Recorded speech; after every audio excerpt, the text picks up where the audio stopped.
Welcome students. Today I am going to explain History Chapter 1, The Rise of Nationalism in Europe, Part 8, Class 10th. Students, जैसा कि हम लोगों ने पिछले part में पढ़ा कि इटली और जर्मनी का यूनिफिकेशन लगभग एक ही तरीके से हुआ। स्टूडेंट्स, जैसा कि आप जानते हैं, जर्मनी के एकीकरण में बिस्मार्क की भूमिका अत्यंत महत्वपूर्ण थी। ठीक उसी प्रकार इटली के एकीकरण में जूसेफ गैरिबाल्डी और मेजनी का अत्यंत महत्वपूर्ण भूमिका थी। बॉक्स 2, जूसेफ गैरिबाल्डी 1807 से लेकर 1882 तक संभवतः इटली के फ्रीडम फाइटर्स में सबसे मशहूर नाम गैरिबाल्डी का था।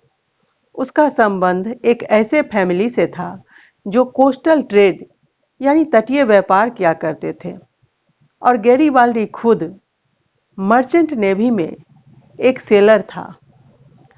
1833 में उसकी मुलाकात मेजनी से हुई। वह यंग इटली आंदोलन से जुड़ा और 1834 में पिडमॉन्ट के रिपब्लिकन मूवमेंट में वह पार्टिसिपेट किया। 1867 में गैरिबाल्डी के लीडरशिप में वॉलंटियर्स की एक सेना पेपल स्टेट से लड़ने रोम गई, जो इटली के एकीकरण में लास्ट बैरियर थी यानी अंतिम बाधा थी। वहाँ एक फ्रेंच आर्मी भी पहले से तैनात थी। रेड शर्ट्स फ्रेंच और पेपल आर्मीज के सामने टिक नहीं पाई।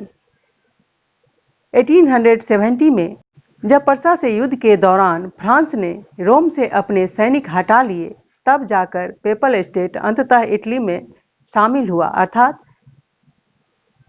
अर्थात इटली में जुड़ गया। जैसा कि आप फिगर 15 में देख सकते हैं, गैरिबाल्डी को सार्डिनिया पिडमॉन्ट के राजा विक्टर इमैनुअल II को इटली नामक बूट यानी जूता पहनने में मदद करते हुए दिखाया गया है। यह एक व्यंग्य चित्र है जो 1859 में एक ब्रिटिश पेंटर के द्वारा बनाया गया है। न्यू वर्ड इथनिक यानी निर्जातीय। निर्जातीय एक कॉमन जातीय और जनजातीय सांस्कृतिक पृष्ठभूमि है जिसे कोई समुदाय यानी कोई कम्युनिटी अपनी आइडेंटिटी मानती है। Now the strange case of Britain. Britain की अजीब दास्तान। कुछ विद्वानों ने तर्क दिया है कि नेशन या नेशन स्टेट का मॉडल या आदर्श ग्रेट ब्रिटेन है। ब्रिटेन में राष्ट्रीय राज्य यानी नेशन स्टेट का निर्माण अचानक हुई कोई उथल पुथल या क्रांति का परिणाम नहीं था।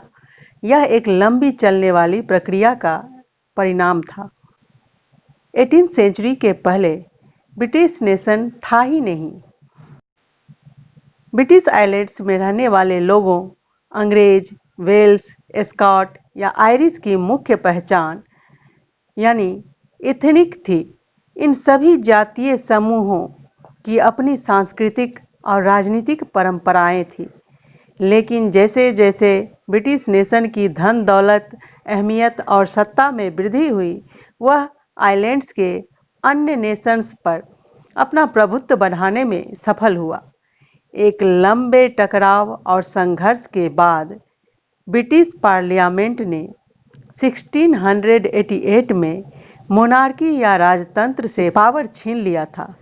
इस पार्लियामेंट के माध्यम से एक नेशन स्टेट का निर्माण हुआ जिसके सेंटर में इंग्लैंड था।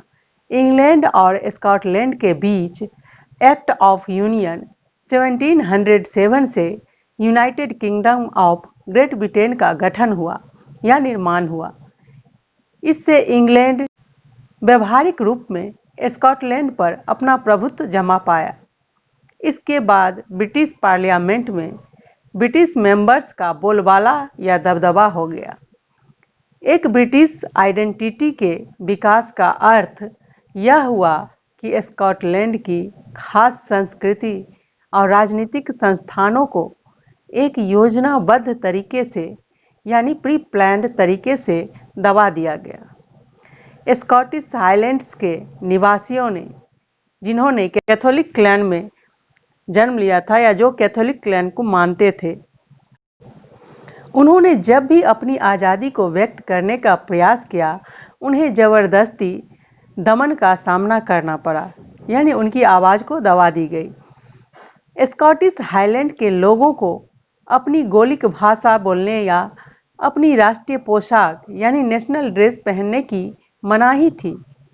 उनमें से बहुत से लोगों को अपना वतन यानी अपना देश छोड़कर भी जाने पर मजबूर किया गया। आयरलैंड का भी कुछ ऐसा ही हाल हुआ। वह देश कैथोलिक और प्रोटेस्टेंट धार्मिक गुटों में गहराई से बटा हुआ था। अंग्रेजों ने आयरलैंड में प्रोटेस्टेंट धर्म मानने वालों को मेजॉरिटी वाले कैथोलिक देश पर यानी बहुसंख्यक कैथोलिक देश पर प्रभुत्व बढ़ाने में मदद की। ब्रिटिश पावर के विरुद्ध हुए कैथोलिक विद्रोहों को निर्दयता से कुचल दिया गया।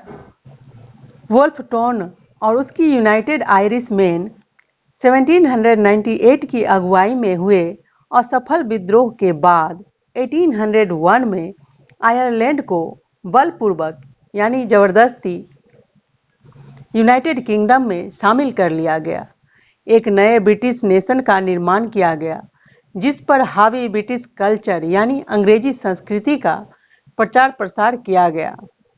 नए ब्रिटेन के प्रतीक चिन्हों ब्रिटिश फ्लैग, यूनियन जैक और national song God save our noble king को खूब बढ़ावा दिया गया और पुराने राष्ट्र यानी ओल्ड नेशन इस यूनियन में महज एक हेल्पर के रूप में ही रह पाए, यानी एक सहायक के रूप में।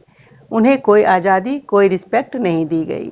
इस प्रकार ब्रिटेन ने अपने पावर का इस्तेमाल कर आयरलैंड, स्कॉटलैंड और हाईलैंड जैसे द्वीप समूहों को अपने कब्जे में ले लिया, अर्थात अपने नेशन स्टेट में शामिल कर लिया। उम्मीद है आपको यह टॉपिक अच्छे से समझ में आ गई होगी, और अगर आपको यह वीडियो अच्छी लगी है तो इसे लाइक कर दें, अपने दोस्तों के साथ इसे ज़्यादा से ज़्यादा शेयर करें। साथ ही अगर आप इस चैनल पर नए हैं तो इस चैनल को सब्सक्राइब कर लें और बेल आइकन को प्रेस कर दें, ताकि आने वाली सभी वीडियोज़ की नोटिफिकेशन आपको सबसे पहले मिले। धन्यवाद।